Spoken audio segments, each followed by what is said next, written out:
I don't know one of the songs. That's what I was gonna ask. I don't either. I'm not just trying to be a hater. I'm like, what was Tekashi 6ix9ine good at? Yeah, I just know that he had like 69 tattooed on his body. I remember like that 100 times. Dude, The it should have been nicest 69 tattoos. times. Or he did have the nicest collection of tats and had rainbow hair and a rainbow grill. Well, now Talk I know what about I'm doing someone- next month. Right. Yeah, talk about someone who walked to the beat of their own drum. Nice. I think Where he is also he did now? some pretty shady stuff. He's in jail, He right? was going to be in jail, but then he was a snitch and got himself out of jail. And now he's clearly bankrupt and in trouble with the IRS. I think he's like still like on like house arrest Oh, is he? for a long time. Well, not for Or long he- if he's or- bankrupt. Or he's on someone else's house arrest.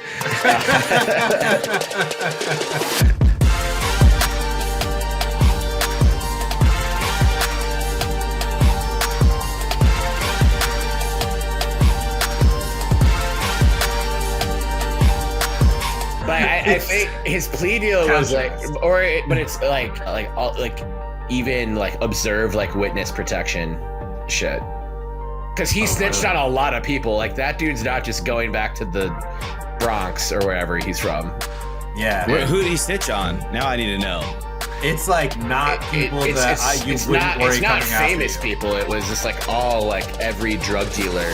I think he was snitching on drug dealers he wasn't even like working with. Yeah.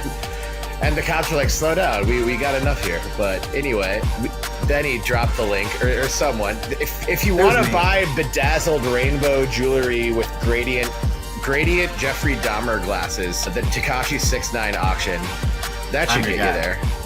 Yeah. DM Benny, who's the auctioneer for all of Tekashi 6ix9ine's belongings. That might put you in harm's I way. don't need one. I just have a trench coat that I open up and it has a bunch of rainbow grills. Do your auctioneer And me voice as Terry doing a beaver. God. Oh, No, I just man, flipped it on you. my See- Irish see how accent it sounds like feels? my Jamaican accent, which sounds like my German accent. It all sounds the same. It's like an I Love You Man where every Paul Rudd impression sounds like a leprechaun. Slap in the face. Why the fuck Wasn't does everything there- I do sound like a leprechaun? Wasn't there a wrestler whose name was Tekashi? Probably. Was there? Yeah. I Tekashi. think he was like, yeah. I'm looking him up now. Back Not in the that we have to, like, WWF days. It sounds Japanese, Tekashi. Well, this guy But so who I does found, Segura. Tekashi. Well, his name is Tekashi Sugiura, and he's a Japanese professional wrestler. Professional. Dude, it's amazing how big pro wrestling is in Japan, given how big sumo wrestling also is. And they are opposite kinds of wrestling, but they both have massive followings. Yeah. Anyway, we should change this to a Japanese sumo wrestling podcast. Yeah, man. That would be fun. Belligerent bellies. Belligerent bellies. Hell yeah, Jay. That's why we pay you the big bucks. Oh man, belligerent bellies. Belligerent bellies. Sorry, Oregon Oh, State man. fans. The name's Yeah, we're just moving too on. good. Yeah. The only time we move from the focused sport is when we watch the movie Belly. And then we talk about that. What Seen movie? Belly. You guys haven't seen Yeah, who- Belly? You're What? watching a movie named With Belly? DMX and Nas? Are you guys kidding me? Am I getting No. punked? Yeah. No. No, you're not getting Oh. punked. I've never even heard of Belly. Terry You has haven't us heard of 23% Belly. on Rotten Tomatoes. Dude, fuck Rotten But Tomatoes. Rotten Tomatoes doesn't know what's up. 74% of Google users like this movie, and it has a 6.2 out of 10 Guys, on IMDb. can we- They're probably just trying to stream Wait. it from the Gulf of America on Google. With DMX, Fucking who we dummies. all love, and Nas, who we all, I'd say, like. And Method Man's in it. Method Man's oh, in it. oh man, I Yeah. wish we were doing 5 seconds still, because I have the perfect one for Dude, Method the Man. It's soundtrack, called Method the Man. soundtrack of Belly is an incredible. Anyway, we don't need to talk about that. Just please watch the movie Belly before my bachelor party. That's 6 weeks. I mean, Okay, Ghostface is in it too. in there's an a lot. undecided amount of time. Man. It's a 1998 crime thriller. Oh, It's fucking great. I'm not kidding. man. There's a lot Hype of Williams was actors the in there that writer rap and about director. crime. Yeah, music, video Hall of Famer, Hype Williams. Oh. Yeah, it's his film directing debut. For those who don't know, what music videos did he do? Fucking a lot. A fucking lot. Name a DMX song. Okay. Name. All right. I didn't know if he was the guy a Master with P song. Nas and P Diddy, also, like in the fish lens. No, he got really, I think, a ton of notoriety for getting jiggy with it, which he did do. And a year later, he did No Scrubs, which was a cool video. That was a cool video. It's a great song too. Yeah, great song. And then he also did Gold Left Digger. Eye rapping in that silo. He also photographed Kim Kardashian for Playboy. And he did Heartless, and he did All the Lights. I don't know. Maybe he took All the Lights bad turn somewhere in life. Wait, All the Lights, is that Lupe Fiasco? No, All the Lights is Kanye. No.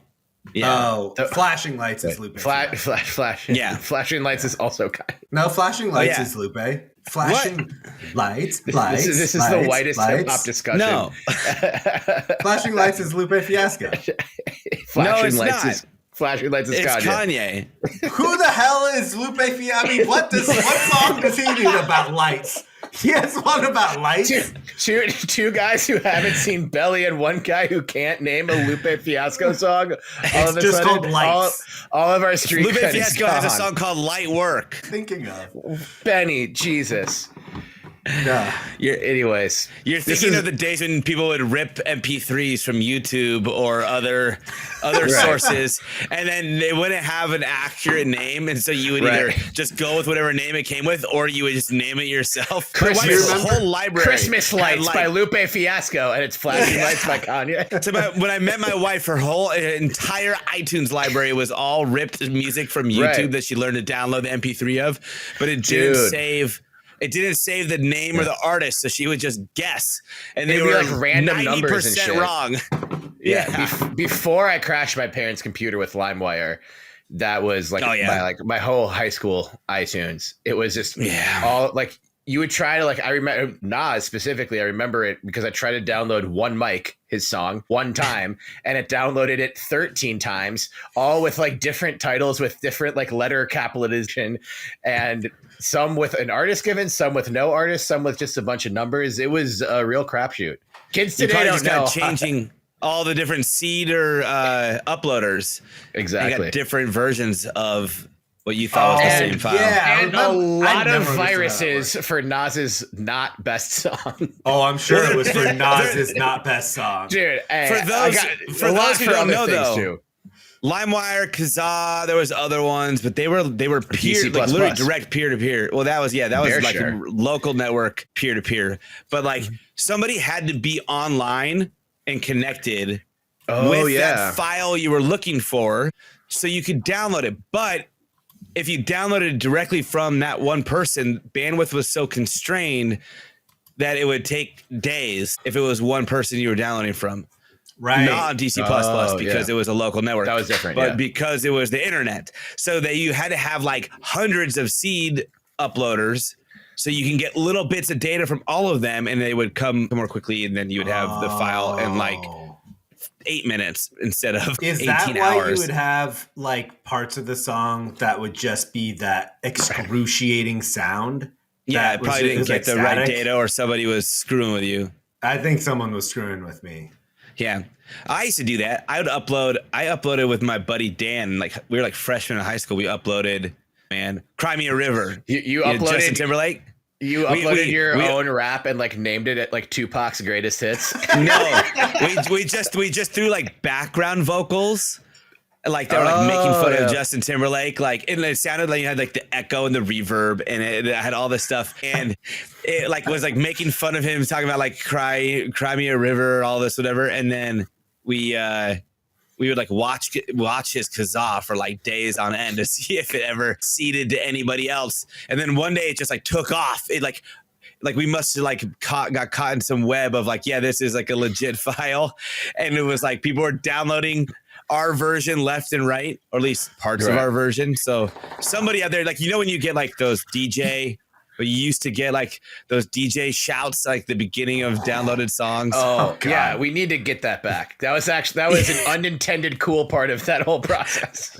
Yeah. So somebody has that version of Cry Me a River on their iPhone now, still to this day, and it was just me at 14 years old. I really feel like jokingly sing in the background, making fun of Justin Timberlake. I feel like the process of downloading that file was the actual inspiration for like all of Silicon Valley season 3.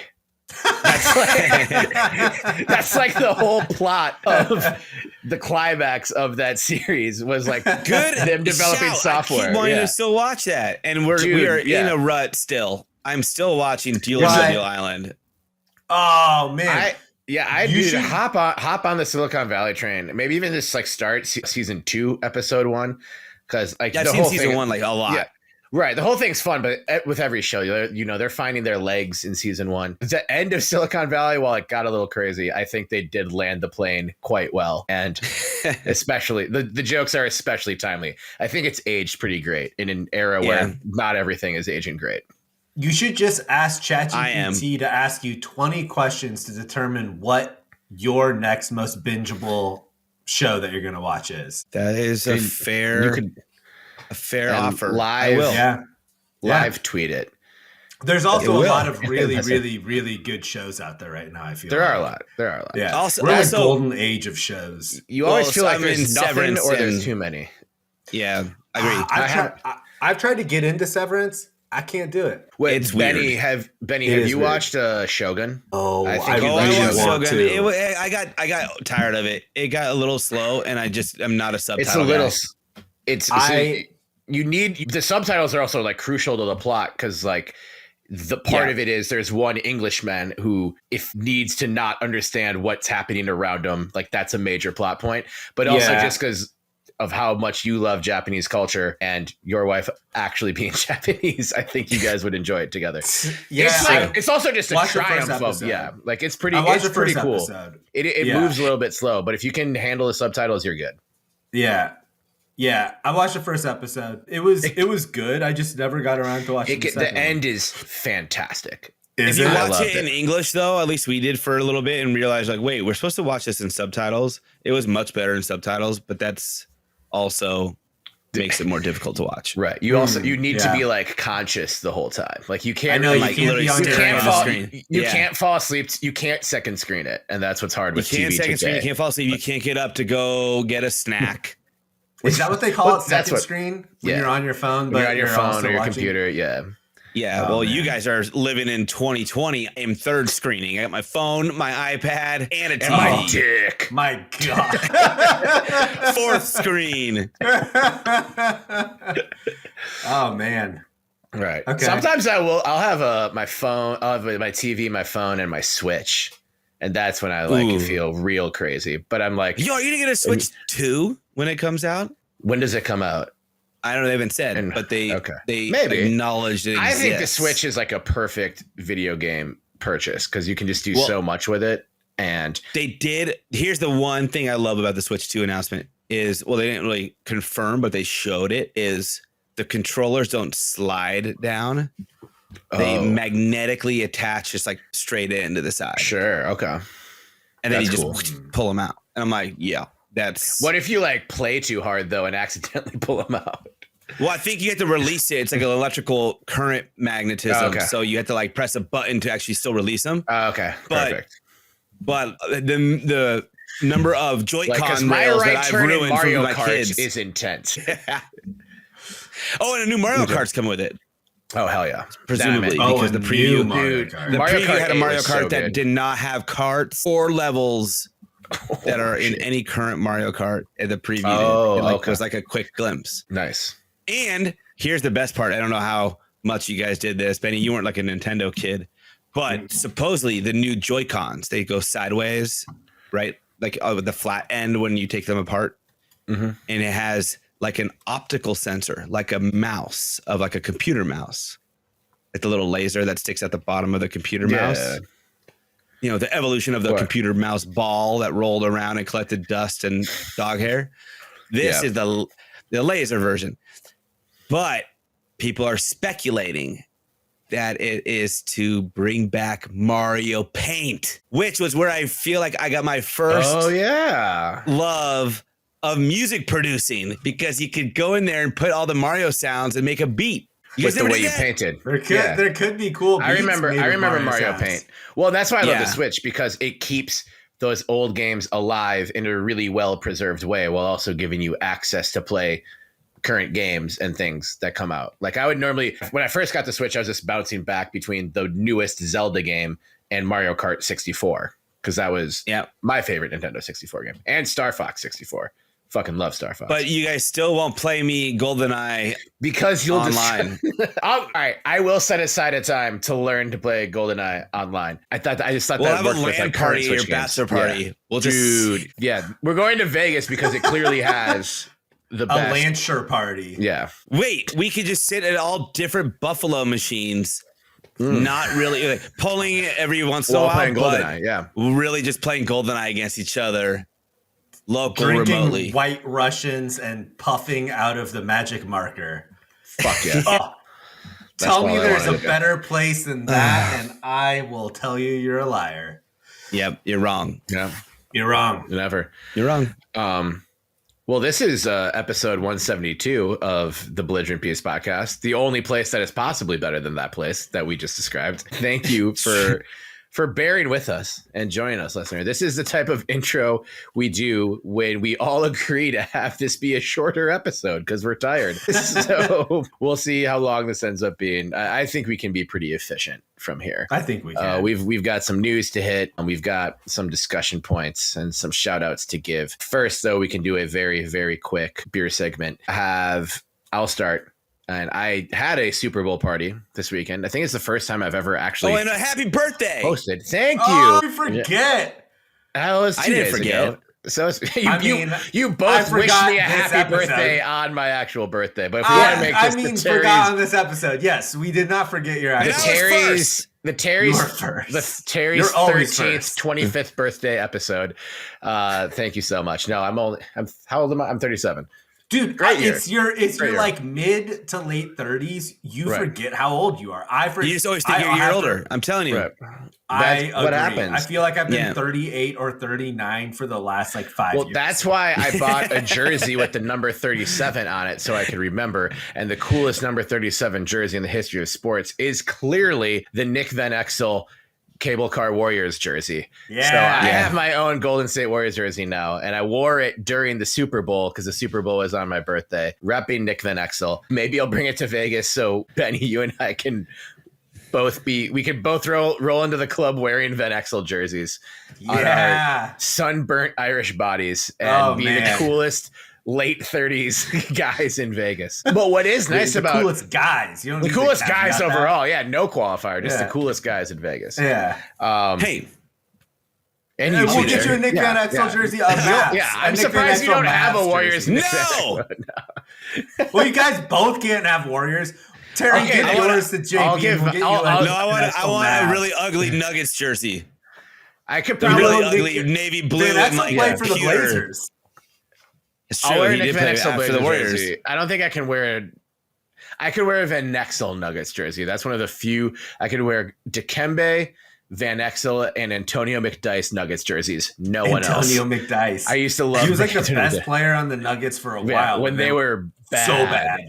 They were so bad, and he was like in their ugly jersey era where they had that boring word mark. They went from that rainbow to just the brown, the pewter, navy, and copper and red that just said copper.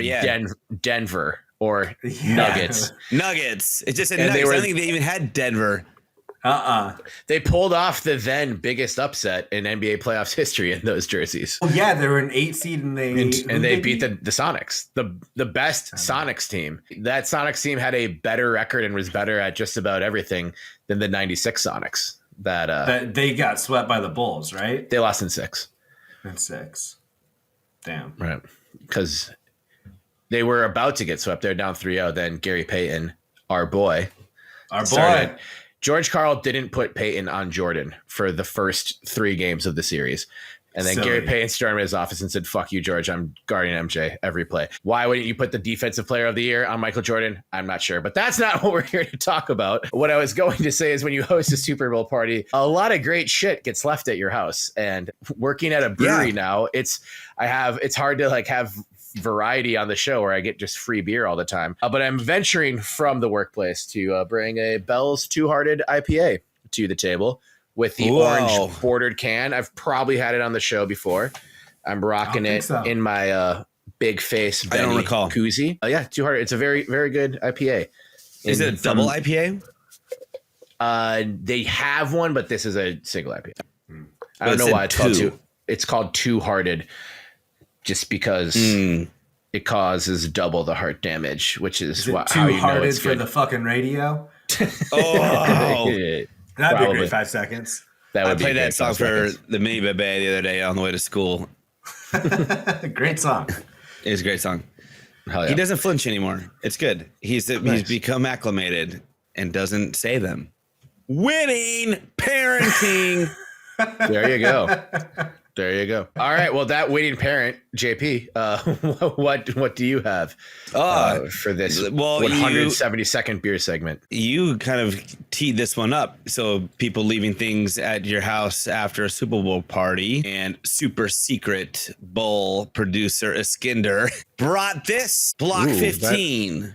Hell yeah. The Prophecies. Nice. Corvallis' own. The Prophecies. Yeah. That is a good logo to go with that name. Yeah, right. It's a good Belgian. I don't think really he nor anyone else was ready for how hefty this thing is. I think it's 10.3% Belgian ale.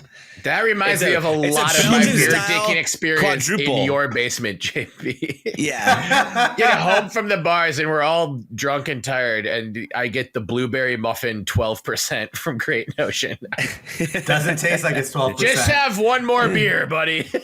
Yeah. One more for the rest of your life. Yeah. Those ones are very strong. Yeah. But it's, look at this thing. Look at that. Oh, then I have my glass just black. Oh, it's my those kids. Your kids? Oh. On the back it says, to dad from the reasons you drink. That's a great. Nice. Yeah. So when I'm angry at them, I turn their faces away and just slam the pint glass as fast as possible. But when I'm happy about them, I savor my beer and look at it. That's cute. Right now it's in the I'm looking at There's a stencil of Benny and I in the middle for potty moments. Also the reasons you drink. All right. Benny, do you have anything you'd like to share? No, but I did drink one of the THC drinks that I used to drink this weekend, and I really haven't been smoking very much or doing edibles, and I tried to take a sip that I would have taken when I was in like the peak of having edibles, and I don't think I've ever been as high as I was on Friday night. It was almost scary. You better get that tolerance back up before Vegas. Please tell me I can leave this room. You're gonna be in trouble if that's what about this chair? Do I have to go with the level you're working with? Or can I leave it here? Yeah. Oh, thank God I can get out. I have a few. Do me a favor and have a few of those the weekend bore Vegas. Are we going to be smoking in Vegas, or we'll be doing something? Yeah, or like have. I can hang. I can hang. Okay, I can hang. Good. Hey, are you the only ones at the Flamingo? Yeah, I guess so. Well, Steven's texted me a while ago. I'm staying with Benny. Are you staying at the Flamingo? No, Jay's at the Flamingo. Hell yeah. Yeah, but Buffaloed up all Bugsy, night. baby. Stevens texted me at first, said, "I'm crashing with Benny, I think," and I don't think he had talked to you about it. No, he did. And I don't know if super secret producer Skinder has gotten a room yet either. So you both might want to secure a room with double beds if you haven't yet, because two of our friends might be mooching off of you guys specifically. Just saying. They can try, but. Yeah, it'll be good. Yeah. I actually haven't booked my hotel room yet. I need to do that, but I am going to do the Flamingo because I just love it. I'm sorry. That's fine. I love it. It's no inconvenience. And it just sounds so much cooler than I'm staying at the Link. Well, that's that just sounds that one Canadian guy who called it the Link. Or just sound. Oh yeah, the link queue. I forgot the link queue. I'm staying over at the link queue. Yeah, Flamingo. And then we met our friend. What's his name? Jonathan. I bet he'll be at the Flamingo. Jonathan. Oh, he hasn't left the Flamingo. He has not left. Yeah. Anyway, well, moving this along. He walked into the Flamingo when We Them Boys was at its peak. Yeah, that's why he keeps singing. The day it got released. And he's still in those sweatpants shorts with his money clip falling out of his pockets and doesn't care. And is throwing another $100 chip to Aaron Balake just for being cool. Just cheering for him. It just shows you what our price is. While getting a massage at the blackjack table. Right. And getting yelled at by every single dealer that was a card dealer at that table. He walked into the VIP room, and the first thing he asked the pit boss was, "Have you found Jesus?" And of all the things to say to a pit boss in Vegas, that's not the worst, but it's also not the best. It's not really close to either. But anyway, yeah, Jonathan was a character. I'm sure we'll run into him again. I hope so. I'm going to find him on the internet. Do you remember running into Juan? Yes. Sato? Yeah, shout out to Juan. Yeah, shout out Juan. I'm looking up Jonathan Flamingo blackjack player. It just came up with Jonathan Kaminga. It was definitely John. He plays the Warriors player. But he doesn't watch NBA anymore. It's sad. I watch basketball. I just watch Beaver basketball. That's the state of the Blazers. Oh, the Blazers have been playing pretty well. I've heard. Those boys are playing hard. They might make the playoffs. Anyway, well, let's not get crazy, okay? Yeah. Okay. Cheers to Jonathan and Jonathan Kaminga, and to the Portland Trailblazers, and to Benny maybe watching NBA basketball again sometime this season. Maybe someday. I did YouTube the best dunks in NBA history on Friday night at my peak because I could not pay attention to anything. I was trying to watch a show and I was like, wait, what did he just say? Yeah. It was the same conversation. But I forgot the timeline of when you were high. So I was like, wait, why couldn't you pay attention to I was like, I can't even remember what he said at the start of the statement. So I started watching NBA dunks, which was great. High dunks got to be pretty cool. Yeah. Anyway, we're not here to talk about being high or to talk about old NBA dunks, so we could do that for some time. We're here to talk about the Oregon State gosh darn Beavers, ladies and gentlemen. We've got a range of topics we can get into, none of them terribly deep. Obviously, things are winding down in the regular season for men's and women's basketball. There's postseason implications in pretty much all games from now. Baseball season starts on Friday. Let's go. One of the most anticipated and high expectation having seasons in recent memory.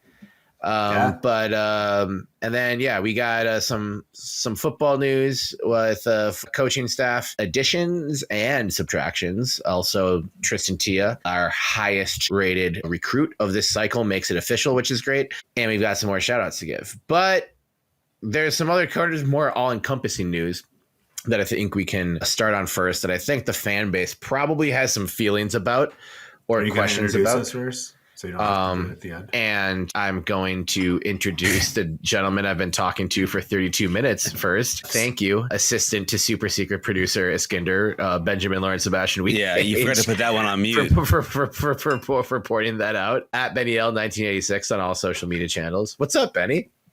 Yo, hey Terry. Did we not cover anything? What's happening? Did you guys hear my alarm go off? Yes, we heard your alarm go off. Because what alarm is going off at 8:50 p.m.? Is that alarm titled "Shit, I'm supposed to be podcasting"? I'm so late. Yeah, it is. It's my medicine alarm. Okay, that's fine. I'm sorry. Yeah, sorry. Yeah, it's okay. Whatever. Not poking fun. Anything? Give us 30 seconds maximum on your life that we haven't covered in the last 30 minutes. Dude, I gave it. Actually, it's a nice shirt. Thanks. It's a short sleeve sweater. With a collar. Short. Is that a short sleeve button up collared sweater? Yeah, take a look. That's amazing. It's a full button? Yeah, it's a full button. That's cool. That is cool, but it should be a zip. It should zip into a button. I felt like it was quite the Las Vegas shirt. The card playing shirt. Yeah. You look like you're headed to the final table at the World Series of Poker. With Jonathan. Yeah, with Jonathan. I got my bracelets. Mainly because after like the 1 year we were all obsessed with that, it seemed like the whole world agreed to watch that. No one really did after that. It was just like, wait, who's this guy? Well, I still watch it. Do you still? Do you like follow the guys? Is Phil Ivey still around? No, I watch just random. If I can't find anything on TV, I'll just browse through like World Poker YouTube TV to find any poker that's live. And Andy's like, "What? Why are we watching this? This is so boring." I'm like, "No, but it does still slap. You know way more than everyone else at the table knows. It's interesting to see what they do. That's the whole point." It was like top shelf primetime ESPN for I think 2 years when we were in high school, and then they gave it the ESPN 8 the Ocho treatment. But have you guys ever come across slot machine videos on YouTube? Yes. Most of them look at Buffalo. They starring JP winning. I'm trying to learn their cues. Yeah, JP doesn't actually have a job. He just is living off his winnings from You can tell. Buffalo. This digital Buffalo has a tell, and that's why I'm still winning. Those are fun videos to watch when they hit the jackpot. You're just like, it could be me, maybe. Right. And you know what? Just to add some drama to this, I haven't seen any major jackpot winners ever for Buffalo games. There's lots of one's winners. coming. One's coming. We're due. And it's going to happen when we're all in Vegas sometime in the future. And Terry and I will be sitting right next to each other on Buffalo machines, and it'll be me. I will be, it'll be me on a machine for a long time, and then I'll give up, and then you sit down, and then you hit it. That would be the most appropriate, and I'd be happy to help. Just reimburse my losses with all that cash you win. It depends on what cut that would be percentage wise, but we'll discuss that. Right. Well, I give up early. Anyway, that master of the Buffalo jackpot, JP Bertram. At the Trill J on Twitter. That's at the _Trill_J because he's too trill to be real. And too real, the winner at Buffalo. That didn't work quite as well, but we got there. I got it. And at JP Bertram on Instagram and elsewhere. Any updates? No, not even at. JP at gobeavs.app on Blue Sky. JP at gobeavs. I forget they do it interestingly. Dot whatever. You'll find JP on Blue Sky. I am also on Blue Sky at something at Terry Horseman, I imagine. .bluesky.social. They need to fix that. What? Yeah, they do. Whatever. I'm still on Twitter. I'm at Terry Horseman on Twitter and at Terrence Horseman on Instagram.com and elsewhere. Just fuck it. Does Oregon State have a subreddit? I've been on Reddit a lot lately. Yeah, but it's like a student now. And it's not like a team one. Not really. I love Reddit. I'm on it all the time. I love my God. Reddit. Yeah, I've always loved Reddit. Reddit's such a great resource. Yeah. Reddit's a great resource for everything. So Oregon State fans, get more active on Reddit. And let's just take over every corner of the internet. Why not? Yeah. We got shut out on Reddit once because of the Damian Martinez news that we confirmed. Right. And maybe the Trent Bray news. But either way, we've been mentioned a few times. Thank you, listeners or followers, whoever you were. If you're listening to this show right now, into the Redditverse, just go on Reddit and say Belligerent Beavs slaps. Yeah, that's all you got to say. Kendrick Lamar Super Bowl. Belligerent Beavs Kendrick Lamar Super Bowl Kendrick together Lamar in the Super same Bowl. posts. Right. There used to be a by the way, was fantastic. I thought. I also thought it was fantastic. Yeah. I don't want to dive too deep into it because we'll be here for hours. But it was just really good. Yeah. And what great that we've been working on it with him for all this time. And that's why we've been talking about the Kendrick Lamar Super Bowl. Yeah. on the Belligerent podcast remote. Yeah. Dude, what's funny is I've heard other podcasts bleeping out when they say the word Super Bowl because apparently the NFL is getting really aggressive on its Super Bowl trademark. What? So my dream is that the NFL comes after us. That would be my favorite. There's no one I have like less respect for than like the NFL rules committee, the nerds who work for the NFL. So I would love to be on that group of people's bad side. Probably not, because they have a lot of money and could probably do whatever they want, but still.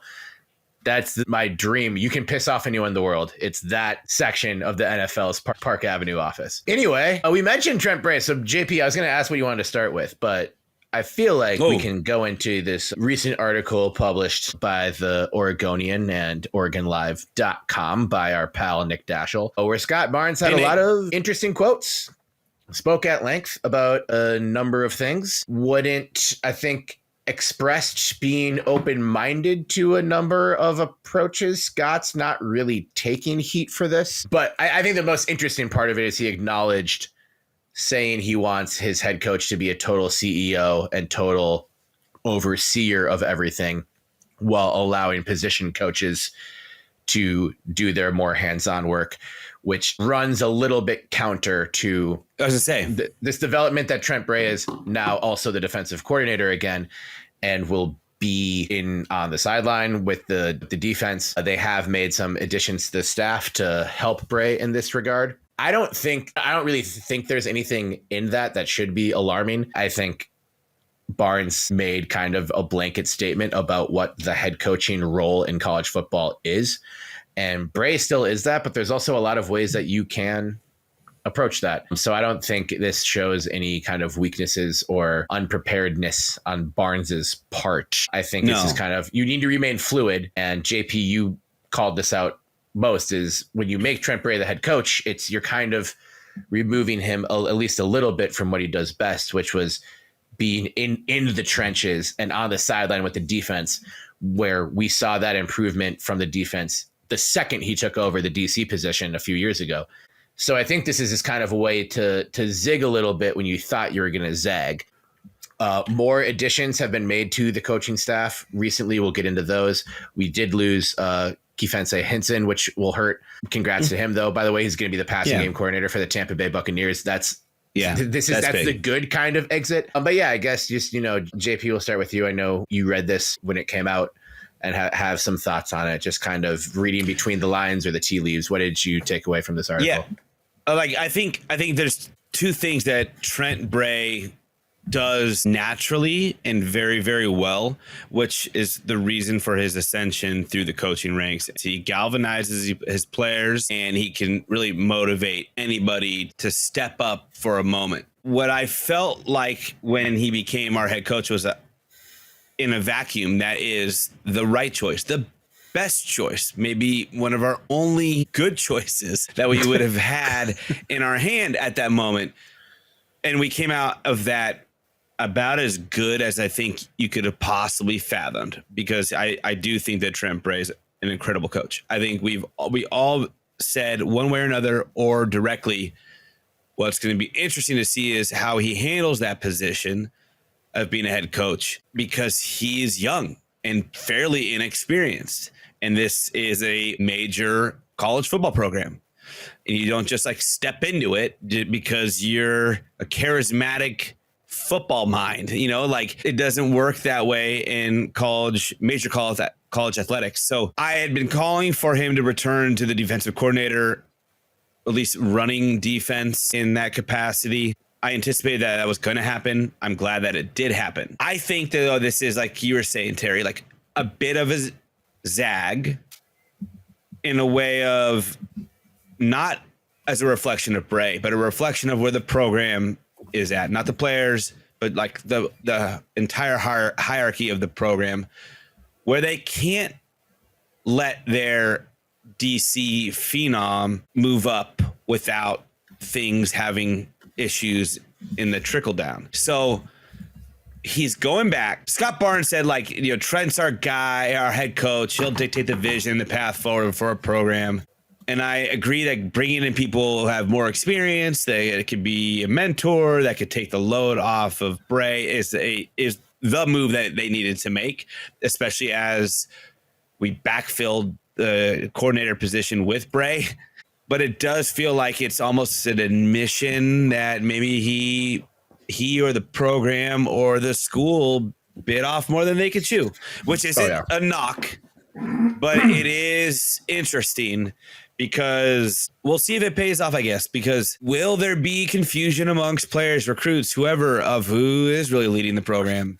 You can say somebody is all you want, but people know behind the scenes, they know who's calling shots. Like they know who's making decisions, who's putting in effort to recruit, to visit, to check in on players. Knowing Bray, it'll be very interesting because he's like so football minded heavy and all he thinks about is planning for games, prepping. And if that's what he loves, like great. And it's helped him be successful. It helped us leverage our program into some success. But if that's all he wants to do and ends up kind of getting vacuumed kind of into that because that's what his passion is, then the confusion is going to rise even further. So I think it's all a good thing. Let me just like go out there and say, I think this is a good thing. I think it was interesting choices of words by Barnes to like reiterate that like Bray is our guy, but no one questioned that. Sure. So that to me was a little bit interesting, but if this works out, I think that this also could reflect a changing dynamic in college athletics. Again, there's been some of that happening with general managers and coaches and whatnot. And so maybe that's just where we're headed, and that has no reflection on the program and Bray. But if that is in the circumstances, then yeah, we could be in for, if we win, we're in for nothing. We're in for just success and happiness. If we don't, we're in for a lot of questions and a lot of confusion. Yeah, I think that I probably am on the other side of this road just a little bit. I think, like, if you look at it from a business perspective, if you guys have ever worked in an organization where you have somebody who's a higher up, who's also managing like your department or your org, and they get stretched super thin almost every single time, or at least in my experience. And they're doing two jobs kind of well when they could be doing one job very well. And that's what I worry about with this is, I don't think I'm going out on a limb saying that being a head coach at a Division I program in college football is a full-time job plus a bunch of hours. And being a defensive coordinator is the same thing. And so, like, one person can't actually do both of those jobs. Like, that's impossible. So he's going to have to lean on somebody. I think I'm wrong, but I just want to put it out there that is this a control thing where, like, is Bray having a hard time relinquishing that defensive coordinator spot because we did see a dip in the defense, and is he feeling the heat to like, I have to go in and fix it, as opposed to like a good CEO of a company delegate it. Right. Exactly. Their best quality of good CEOs is delegation. And that's what I worry about, that Trent Bray is maybe still learning. Well, something that surprised me when this started was we talked about Bray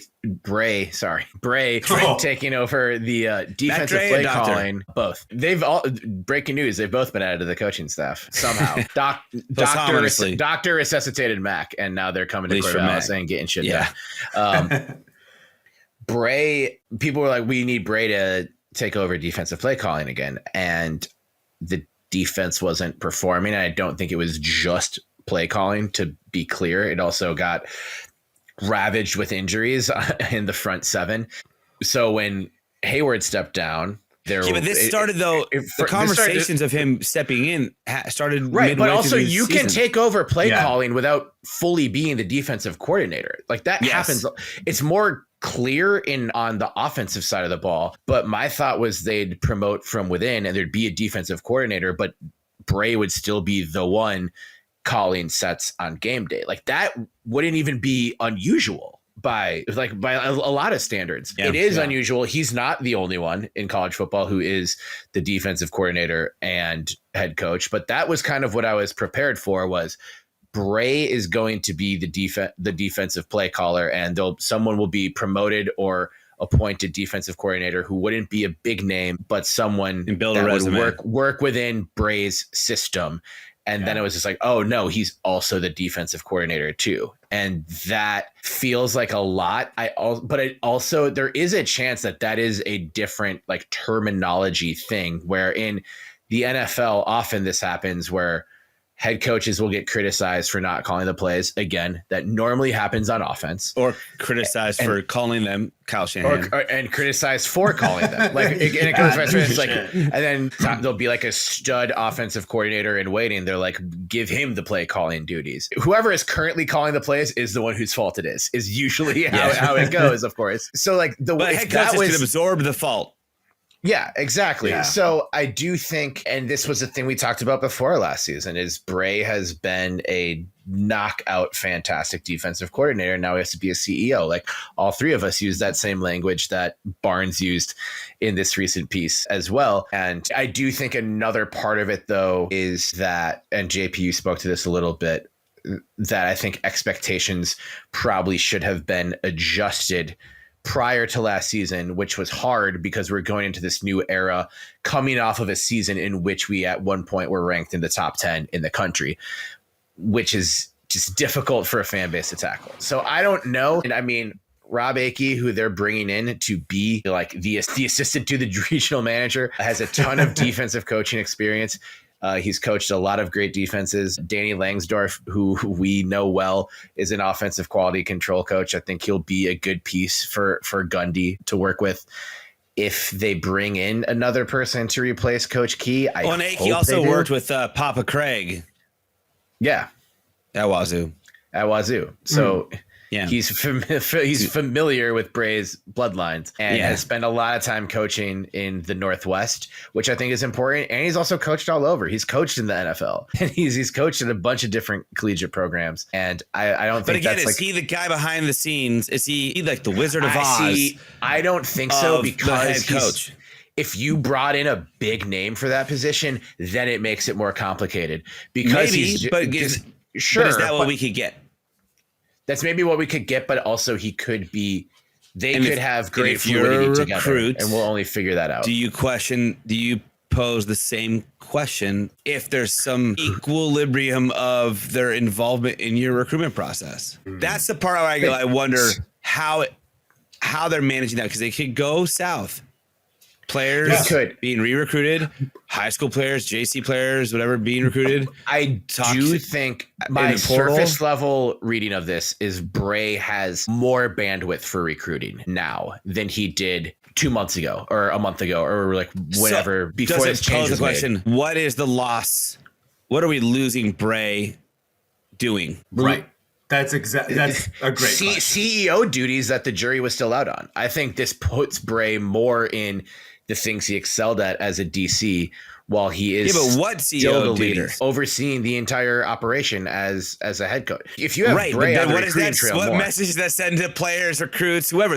I think they're walking the fine line of who is in charge. I don't disagree. That's a fine line. I don't disagree. But I think it puts Bray I think it puts Bray on the front line more, so he can address that directly, and that is something I think he's good at. That's good. But I agree with you, and I agree with Benny that this is a dangerous potential for someone being spread too thin. It will be interesting to see what this does to Gundy, because instead of having three execs in the room, right, defensive coordinator, offensive coordinator, and head coach, now you have two, and it's Gundy and Bray, and I feel like.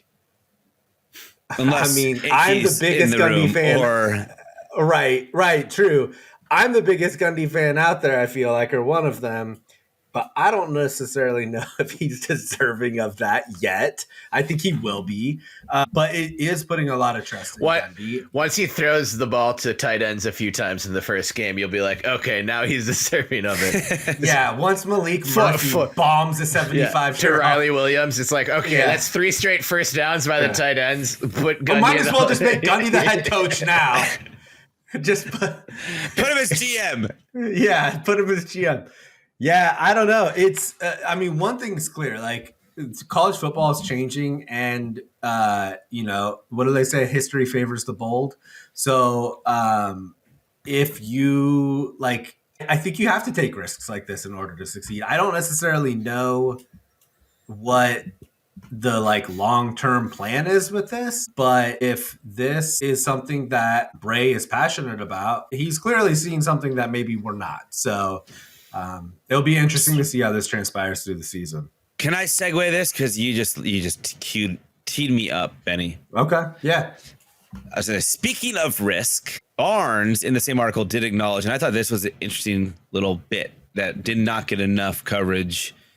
Thanks a lot, Nick, in the article. Barnes acknowledged something that was a decision that Bray holds and has either maybe not made or has made about the risk of playing a spring games, publicly available and televised spring game, and how teams are using that as a recruiting tactic to poach players in the spring transfer portal.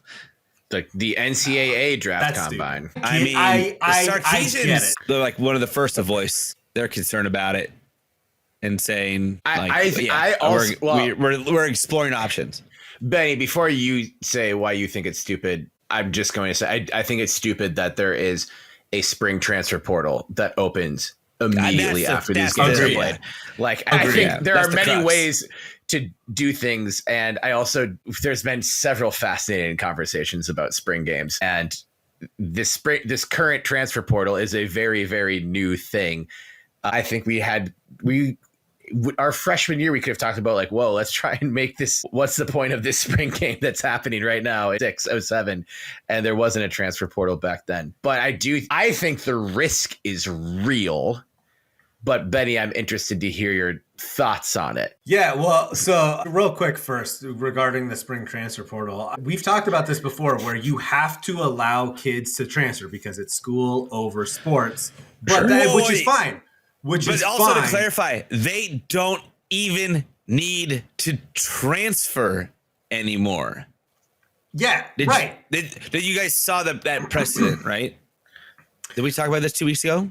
What one are you referring to? Which one are you talking about? Which precedent? There was that Wisconsin kid. What? I don't know who entered his name in the portal and then went back on it? No, he entered his name he tried to enter his name in the portal. I believe it was Wisconsin.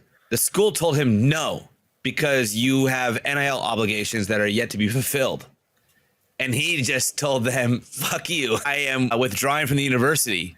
And then he enrolled days later, university. He enrolled at the U. Yeah, see. And then the NCAA ruled him. The NCAA ruled him eligible to play immediately because they had no rules in place about students. That's why it's hard to even have conversations like this. Re-enrolling in a different school I immediately. Believe that's called triple stamping a double stamp. Allow them to play immediately. So in theory, the transfer portal is all just smoke and mirrors. It's all for show. It's a portal. And I think that not to open to your interpretation. But like you can change schools, but the roster that you're on at the end of the winter transfer portal is the roster that you either play with or you sit out a year. Like that's what they need to push back in the same force that they're pushing to have the freedom, which give them the freedom, but then put a lock on it. I agree. Yeah. Fine. Transfer whatever the hell you want. Play immediately, whatever. But at this date, you're not eligible for the football season. Right. Unless you're playing for the school you're at that point. Because here's the thing, is the spring game, I get what you're saying, where when we were in college, it's like, what are we doing here? But it was poorly. It was put on so poorly at Oregon State. Like the spring game can be really cool, and spring term at Oregon State is very cool, and you could make a big thing out of it. Right. And I've always thought that we should do that. My thing with like spring games, and this applies to a lot of NFL preseason and training camp stuff, especially now in the climate of the NFL. I don't want to compare everything to NFL, but I know a lot of our listeners are familiar with it. I don't think the coaches or players necessarily need the spring game. I think is maybe if you would rank every day of practice. So it's like the All-Star game. Yeah, it's like an all-star. It kind of is a easier way to replicate game speed. You can't not fully replicate game speed, but come closer to it than like a regular practice. But at that point, the coaches mostly know how the depth chart's going to shake out. No one's moving from, scout team to second team based on their spring game performance. Or back in the day, it was bigger jumps. This is a just day to celebrate like our program's culture. And there wasn't really any risk involved because and hey, we completed our spring practices. Sure. And sometimes that went with like not a whole stadium, like renovation, but like, hey, we updated this shit since November. Now it's April. Like, take a look at the new like tailgate zone or like this new like fan fest area, and you could focus on that, make some money in the spring, which is generally a slow revenue time for athletic departments. It was very just sort of opportunistic. But who started the spring game, the public spring game? We need to look that up. And why? But I think there's a little bit also fun with the All-Star game, because the All-Star game is for fans. That's what I think it is. That's what this is for. Like, I want to go out and see how far Malik Murphy can throw the ball in a Beaver jersey. Like, that to me is exciting. That to me is worth it's a sneak peek price of admission. Right. Yeah, hell yeah. I mean, I think you will pay for that. Right. Yeah. Do away. Maybe unveil a new uni during the spring game. But maybe wear the script helmets. Maybe wear the script helmets. Maybe give away. Not gonna wear any other helmet. Maybe give away 50,000 script helmets. Maybe go white, orange, white. Maybe come out with an orange, matte, or shiny script helmet, not metallic. Not metallic. Not an orange that doesn't match the other orange. No orange. Maybe the field's orange. Maybe the field's black. It would be doable. I'm fine if there has to be a black field. Spring game is fine. Yeah. August and September are not, and I just prefer it to not be for a regular season game. 6 months of the year it's green, and then 6 months of the year it's black. I think the spring game should be something. Right. Think about like JP, I'm with quad spring term. It was the best, and like we went if you to had a that spring game freshman year together. Yeah, we had I had little diamond earrings and puka shell necklaces on. Right, and puka, hell yeah. Those were the days. Right. And we were so stoked. We couldn't wait. Wait. Right. Yeah. It was so fun. And like, are if you guys saying like make spring games great again? No. No, I'm saying spring games are cool, and we should have we should. That we no, put I'm some saying money maybe into. just try. But I say there's some sort of balance. It's a weird balance though now. Well, maybe, but like then just go all guys who are undecided and let them try out for a spot on the team. Like, make it worth something that has little loss to you or your program if it doesn't work out or they get poached. You gotta feel. Give me all the bubble kids. Poaching. Explain to me the poaching. Is it just coaches being like, "Oh, you played really well. Here's an offer." Yeah. Yes. That's what it is. So you just don't want like your good kids to pop. You want to showcase a guy who might be climbing or might be like 2 or 3 plays and then he sits but has a couple epic plays. When does the spring transfer portal end? I don't know. I don't know the exact date. April or third week of April or something. April-ish. I mean, if you had spring games lined up to be the week after the transfer portal ended, like you should do something like that. But they can't because practice has to end before the portal year. Yeah. God, so stupid. It's all so stupid. So again, do a spring game, have all your big names there signing autographs, taking photos, meet and greets, whatever. And then you put all your bubble kids on the field vying for their spot. Yeah. Because you don't want to risk injury either. And if we know anything about a Trent Bray practice, people get injured in it. So, I want to avoid that. Keith Hayward practice. But yeah, that's true. Probably.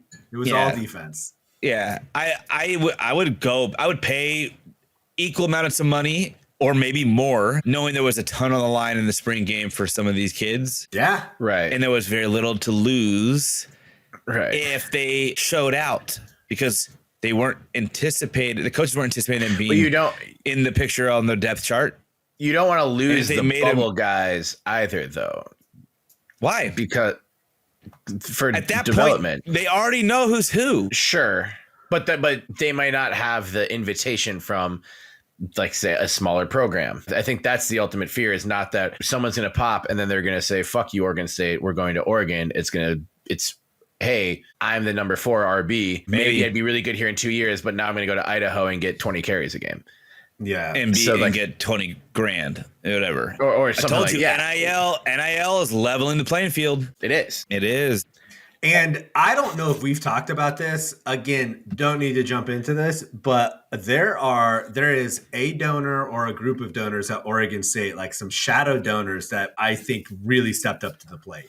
I mean, that is clear that we had some money that maybe wasn't there the last couple of years, although I don't know if that's fair to say last year, but like we invested heavily into this roster this year. There's donors. There's, I think, smartly managed finances. Yeah. From the collective. I think we're going to need those same donors to step up if we want to do another quick segue over to the ticket fees, because that is a good segue. Yeah. I think that's a good segue. I might have an unpopular opinion here, and that opinion is I don't really give a shit. And more so that like saying like, oh, things are going to be more expensive, you're going to have to pay for ticket processing and parking. Like, I don't want people to have to pay more. Yeah, flat. But I also thought, I feel like even if the Pac-12 didn't collapse, just with the changing dynamics in the landscape, Oregon State would have to do this. My understanding is this is nothing in the realm of more than $3. No, that is the fee. That is the fee. That's $3 per ticket per parking pass. $3 per ticket per parking pass. That generates $660,000 in one football season or something like that, and then maybe another roughly $250,000 estimated by our dude Nick Dashel. Yeah. So is that eligible to go to the players, or is that just to the program? That's what it's for. It's for the student literally what it's for. Enrichment fee. And that is no specifics given on how it would be distributed, but that's in line with every other university in the country, right? Well, yeah. But Tennessee did it 10%. 10. But not a flat fee. I get what I'm fine with Oregon State doing this. I get this is where college athletics is going. I think the players should earn their cut. I actually think that the schools, if they would have gone out ahead of NIL and just paid players their fair share, there would be no NIL. There would be less transfer portal activity, and all of this mess would be less messy. And they didn't. And now they have to claw their way out of this hole. This is not enough, I think, for Oregon State. I think that Oregon State should have gone bolder, honestly. And I think Barnes knows it. Maybe they're weighing the money, whatever. But this did bother me. This part really bothered me. Is one, it's a flat fee, $3. If your ticket is $17, you're paying $3. If your ticket's $250, you're paying $3. Yeah, do a percentage. A flat fee feels simple. It feels easy to manage. It feels easy news to deliver to people who aren't buying your lower cost tickets. It's a bit of a slap in the face. Like, just take the 10% from everybody and raise prices. Is a normal thing to do. Raise prices, take 10% from everybody. Everyone can absorb 10% if they're paying whatever they're paying for their ticket. I think that's a fair assessment. The other part, though, where I was really like gritting my teeth, was they're doing the $3. Good. I'm glad they're doing it.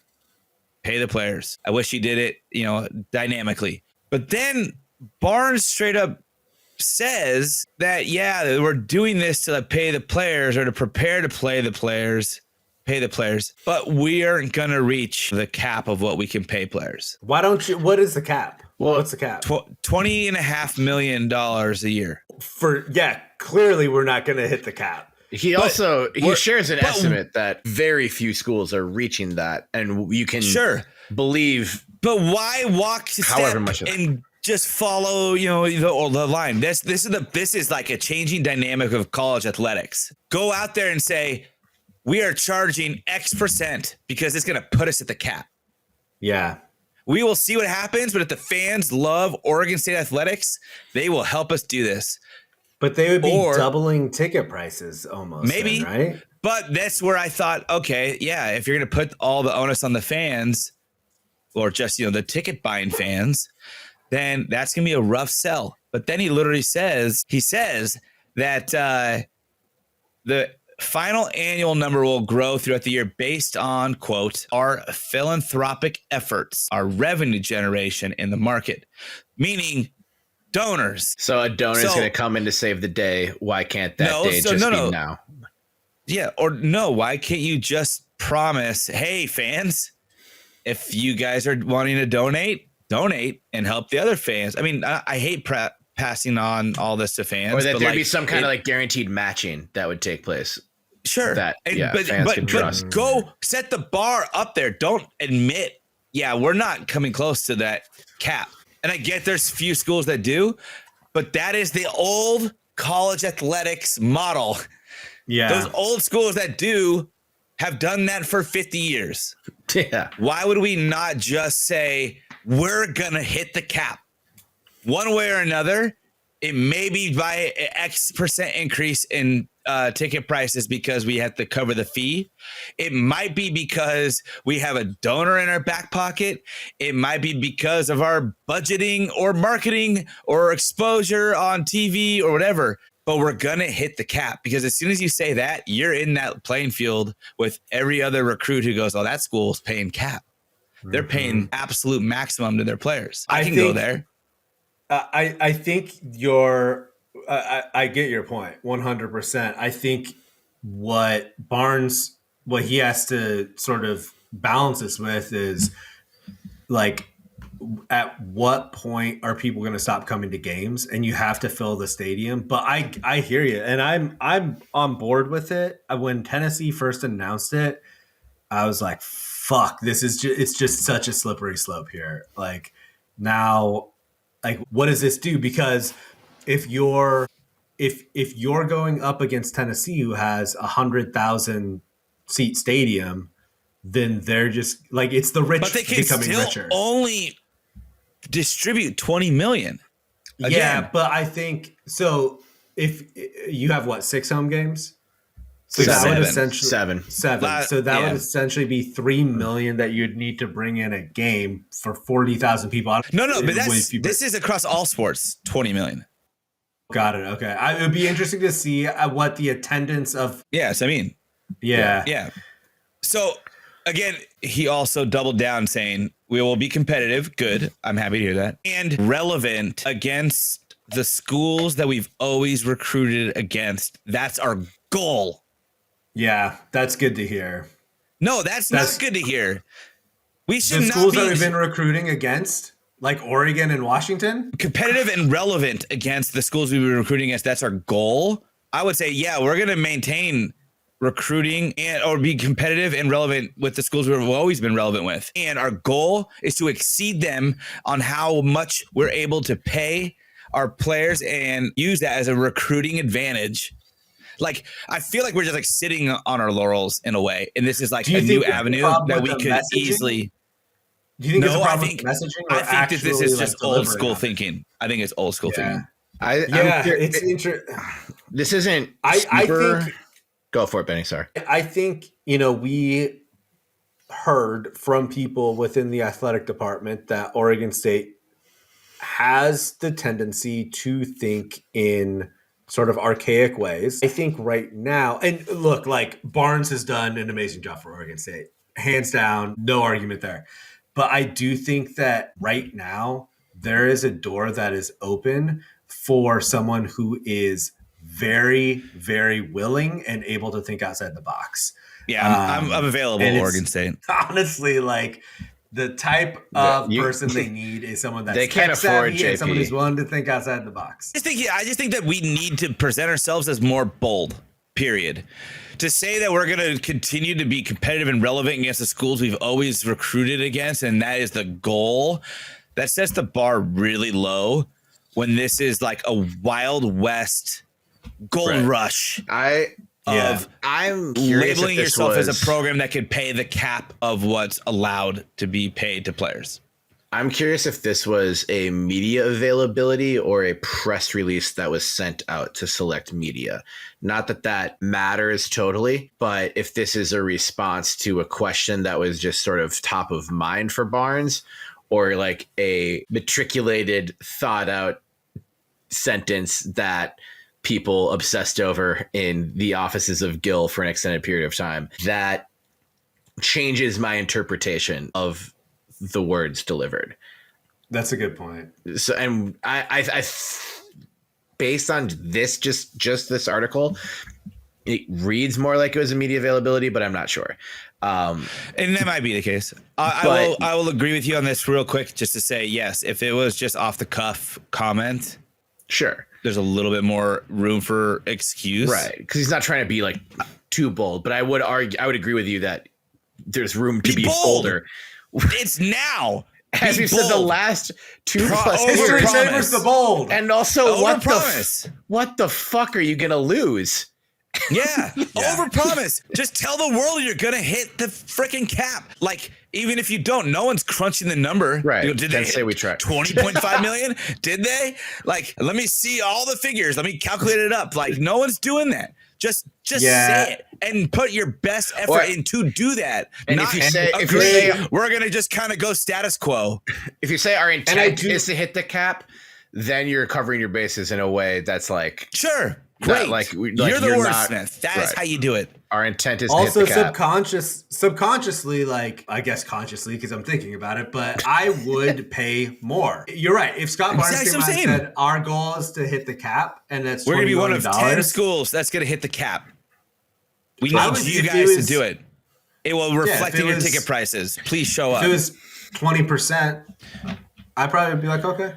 And I promise you in 3 or 4 years, our programs will continue to elevate because of the commitment now, like in paying and being committed to paying the cap. I will say this: Oregon State investing heavy into AI at an academic level, and them increasing the amount of students that are at Oregon State at any given time, that will reap the benefits of that. In a lot of ways, but in athletics for sure, there's just going to be more money. We'll be the Ohio State of the West, where we have a million alum. But every year, I agree with that.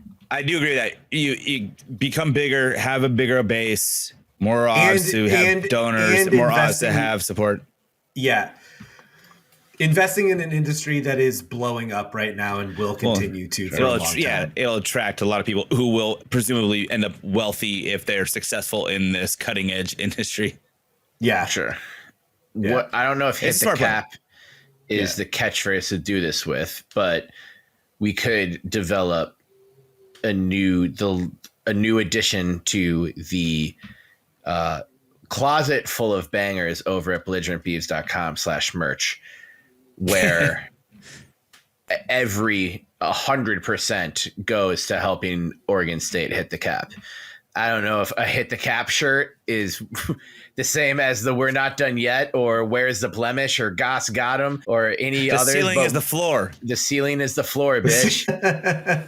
But something. I'm down to help, and also, I think Oregon State showing a willingness to be more dynamic is something that would go a long way in this area. They should add it on merch sales too. Right.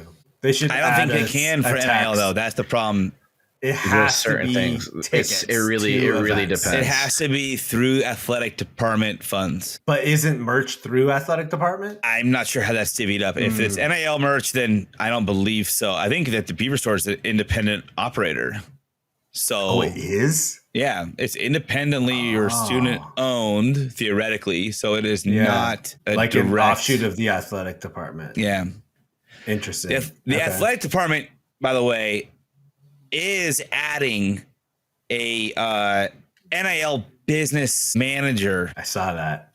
So I don't know. It was a year and a half ago. I said the only way that college athletics is going to survive is when athletic departments bring NIL in-house and they can control it and they can make sure it's fair and have a real true market, and not, at least in a college athletics market. It's not a free market, but it's a college athletics market, and it reflects everything else about college athletics as it stands. And that's what's happening, which is a good thing. And then now they've got rev sharing, and it's a good thing. And I know where a lot of this is in preparation for the reprimands of what the major conferences owe to past players. But clearly Oregon State's positioning itself in the right way to be ready to do this, or to already start executing to do this stuff. But I'm not thrilled with our self-positioning in this new market where it is a free-for-all with a salary cap. You know what's really interesting that just sort of popped in my head is, we talked about this probably too much, but if you're Jensen Huang and you have the Oregon State Foundation or Scott Barnes himself that calls you up and says, hey, we need a donation. Well, what's it going to? Our football program or our athletic department. Okay, well, what are you going to do with that? And I guess they could explain it to him, but we're going to see paying the players. We're going to see the athletic department start to be run more like professional sports franchises, right? You bring NIL in house. That's what this already is. GMs, yeah. I mean, imagine being a GM. Right now, we're acting like the GM of the Twins. No offense, Terry. No, none taken. We'll be competitive, and we're gonna pay what we can. That's kind to the Twins, JP. But we should be the fucking Yankees, even if we don't have the money. Just go out there and say it. But then it's a business, not in the fact that like college athletics is like a business now. Like, no, Oregon State football is a business with a CEO and department heads, and you have the NIL manager. And so that is a bit of a different pitch to someone like Jensen, who lives, breathes, and sleeps business. He knows business, not just like sign a check and give it to me, but like, here's our business pitch to you. This is exactly how we can use the funds. Come and meet our CEO. Come and meet our businessman. Like, here's our ROI. Here's yours. Yeah. Like, I mean, here's the numbers. Like, it's not this black hole of like, we've got, 30, 40 people wandering around, kind of divvying up money. And when you're a school that has we may replace the turf. Right. When you have a school that has a lot of very wealthy alumni that aren't necessarily donating into athletics, this is a good thing, I think. Or maybe that's looking at the silver lining and I'm just a complete idiot, but like, it seems like that's a good thing. Right. Anything else on this before we do some shouts and wrap? I mean, I know it's a big. No, just that big topic. A little tidbit about the media rights deal. Just that there's no delay. They're still on track. Target timeline later this spring. Good. Any new news on schools that are planning on coming? I see fucking rumors every day, but like I've seen no new news. I'd be surprised if we got anything super soon. Yeah, me too. But we will have an emergency episode when we inevitably react. Memphis. I feel like it won't be that climactic because we've heard all the schools' names. It'll be anticlimactic. Yeah. Unless it's like, so it's Wisconsin. Actually Iowa. We're getting, there's a clause that we're allowed to take the most boring Big Ten school. Not boring in terms of the place where they're located. Shout out Madison and Iowa City. I'd love away days there. But boring in the way they play every sport. An over-under on crossing patterns. I'm taking the over every time. An Oregon State, Wisconsin men's basketball game, all of you will be apologizing to Tinkle for your criticisms of how he's coached the offense for the last 10 years. All right. Well, Benny, you mentioned silver linings, and we've got a couple. I think Oregon State men's basketball needs to go 4-0 over its next stretch, and it's playing the teams currently ranked 8th, 9th, 10th, and 11th in the West Coast Conference. And 3 of those are on the road. But I think it's going to be all right. Yeah, one's in Portland. JP, are you going to go to the game in Portland on Thursday and get fucking loud? Yeah. Good. Yeah. All right. Okay, we're winning on Thursday. I'm fine. Unless the snow is nuts, but I don't. Oh, you guys are getting snow? Off but the magnitude of which we're receiving has shifted a lot. At one point, it said there was to be like snow from noon to midnight on Thursday, and we could get like 2 to 5 inches. And then earlier today, I looked and it was like that was like yesterday. It said that, and then today it said we're gonna get like 1 to 2 inches, and it will stop at noon. So I'll have a ticket if I can get there. We'll get there. That's where super secret producer Iskender and I graduated from high school. The Child Center. The Child Center. Nice. Yeah. I saw the Beavs take on Caitlin Clark there. Yeah, we were there. Oh, yeah, that was a fun game. Mentioned this a little bit earlier, but another silver lining is a 4-star quarterback, Tristan Tia, makes it official, signing his hard letter of intent to play for Bray and the Beavs on signing day. But perhaps at least the most immediate silver lining of all, baseball season starts on Friday. Surprise! Down in Arizona. Surprise! One of the best teams in the country takes the field.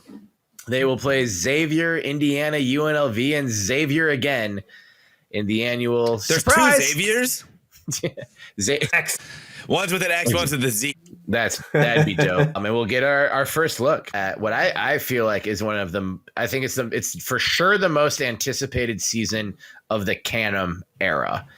And that's a long way of saying 2025 national champions, Terry. So please go make it happen, boys. But also great, like playing an independent schedule that started. There's obviously a couple different classics. The Round Rock Classic that they're a part of. It'll be a pretty intense non-conference schedule, and the whole season's a non-conference schedule technically because it's an independent schedule. Pretty intense early season schedule. So I can't wait to see these dudes in action. And recently, Ava Arquette and Gavin Turley were both named to the Golden Spikes Award watch list. Oregon State's one of just 11 programs in the country with 2 players on the list. So, do either of you guys think of David Arquette every time you hear Ava Arquette? Every single time. I'm just imagining him as the cop in Scream. By the way, did you also see did you see there's the Joe Freeman article about Dax Whitney? Yeah. No. Yeah. Really good. I'd say check it out. So good. But I love the story that, it was 7 years ago when Dax was a 12-year-old kid. He just was sitting down at a B-Dubs trying to enjoy some wings, looks up at the TV, and there are the Beavs pulling off their 3rd national championship. No way. Hooked them from that point on. Oh, hell yeah. That's awesome, man. Yeah. That's so cool. I have a customer of mine that I need to go do a top-to-top with in person who's based in Omaha. Oh. I wonder when I'm going to be going and seeing them. What is a top-to-top?